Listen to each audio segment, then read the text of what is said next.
Hola, ¿cómo están? Me llamo Uriel Bermúdez y sean bienvenidos una vez más a esta sección llamada ¿Qué pensaba? Una sección donde observamos y analizamos detenidamente todo lo que se esconde detrás del pensamiento de los más grandes mastodontes de la filosofía occidental y global.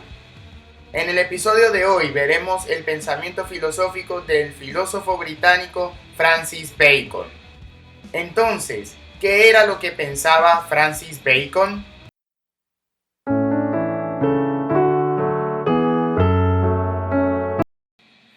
Francis Bacon se propuso ante todo reorganizar el método de estudio científico. Percibió que el razonamiento deductivo destacaba entonces a expensas del razonamiento inductivo y creyó que, eliminando toda noción preconcebida del mundo, se podía y debía estudiar al hombre y su entorno mediante observaciones detalladas y controladas, realizando generalizaciones cautelosas. Para ello, el estudio que el hombre de ciencia hace de los particulares debe realizarse mediante observaciones que deben validarse. Los científicos deben ser ante todo escépticos y no aceptar explicaciones que no se puedan probar por la observación y la experiencia sensible. Los escritos de Bacon se engloban en tres categorías: escritos filosóficos, escritos literarios y políticos. Sus obras filosóficas más prominentes son El avance del saber, publicado en 1605, y el Novum Organum, o Indicaciones relativas a la interpretación de la naturaleza, publicado en 1620. La filosofía de Bacon influyó en las ideas que la modernidad haría cada vez más generales, de que la gente es a la vez sierva e intérprete de la naturaleza, y que la verdad no nace directamente de la autoridad, y el conocimiento deriva ante todo de la experiencia. Se le reconoce haber aportado a la lógica el método experimental inductivo, ya que anteriormente se practicaba la inducción mediante la simple enumeración, es decir, extrayendo conclusiones generales de datos particulares. El método de Bacon consistió en inferir a partir del uso de la analogía, desde las características o propiedades del mayor grupo al que pertenece el dato en concreto, dejando para una posterior experiencia la corrección de los errores evidentes. Este método representó un avance fundamental en el método científico al ser muy significativo en la mejora de las hipótesis científicas. Su Novum Organum influyó mucho en la aceptación en la ciencia de una observación y experimentación precisas. En esta obra mantenía que había que abandonar todos los prejuicios y actitudes preconcebidas, que llamó en griego eidola, ídolos, ya fueran la propiedad común de la especie debido a modos comunes de pensamiento o propios del individuo, o se debieran a una dependencia excesiva del lenguaje o de la tradición. Los principios que se plantean en Novum Organum tuvieron gran importancia en el subsiguiente desarrollo del empirismo. Como escritor, se le debe además la creación del género ensayístico en inglés, con sus ensayos sobre moral y política, publicado en el año 1597, que siguen la estela de los de Montaigne, en los que muestra un estilo en apariencia poco ornamentado y una gran capacidad aforística. En la Nueva Atlántida ofrece la primera utopía tecnológica, donde los gobernantes serán los científicos de la Casa de Salomón, especie de gran universidad donde se concentraría el conocimiento. Previó en su época grandes adelantos científicos como máquinas voladoras, submarinos y telecomunicaciones. Dentro de la doctrina baconiana se hallan dos grandes e importantes asuntos que se van desarrollando durante su estudio. El primero de ellos es un estudio exhaustivo sobre los problemas del método científico.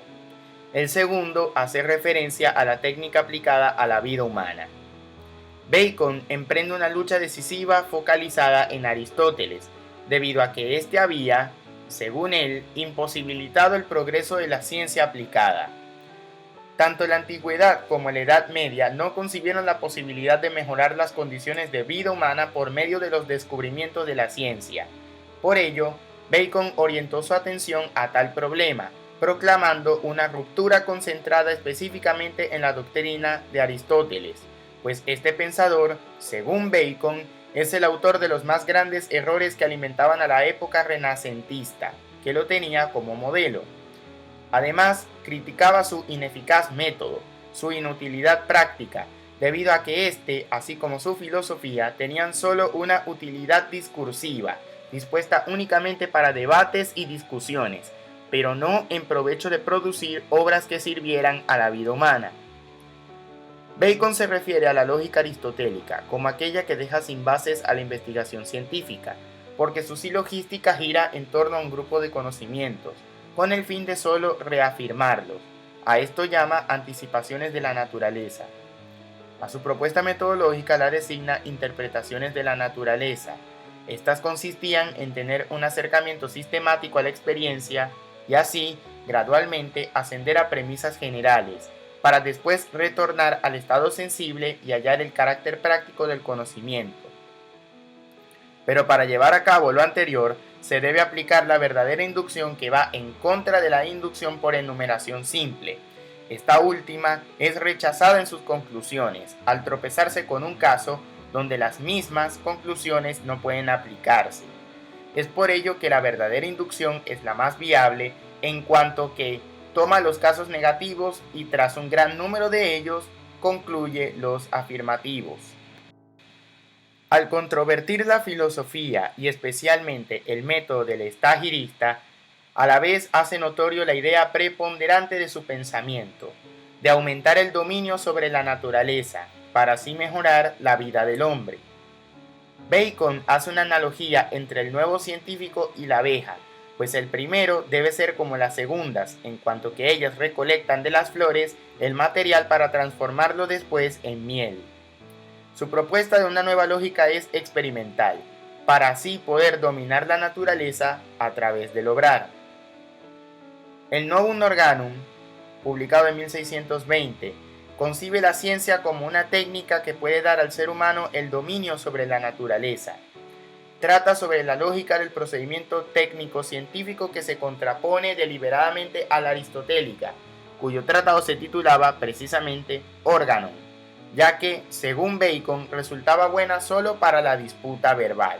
Así pues, la inteligencia humana debe apropiarse de instrumentos eficaces para dominar la naturaleza, algo descuidado por Aristóteles. Este instrumento son los experimentos, que interpretan y dan forma a los datos de la experiencia sensible, el llamado empirismo. El entendimiento humano es demasiado débil y está por todas partes limitado por todo tipo de obstáculos que hay que limpiar para obtener conclusiones claras, por lo cual es necesario librarse de estos prejuicios, que él denomina en latín ídola, ídolos o fantasmas. Bacon los clasifica de la siguiente manera: ídolos de la tribu, que son aquellos prejuicios comunes a la sociedad y al género humano; ídolos de la caverna, aquellos que proceden de la educación y de los hábitos adquiridos por cada persona; ídolos del foro o de la plaza pública, aquellos nacidos del uso del lenguaje ambiguo, erróneo o impreciso; y los ídolos del teatro, los que provienen de la falsa filosofía, que no es otra cosa que una fábula puesta en escena. La teoría de los prejuicios constituye la parte crítica y destructiva del tratado.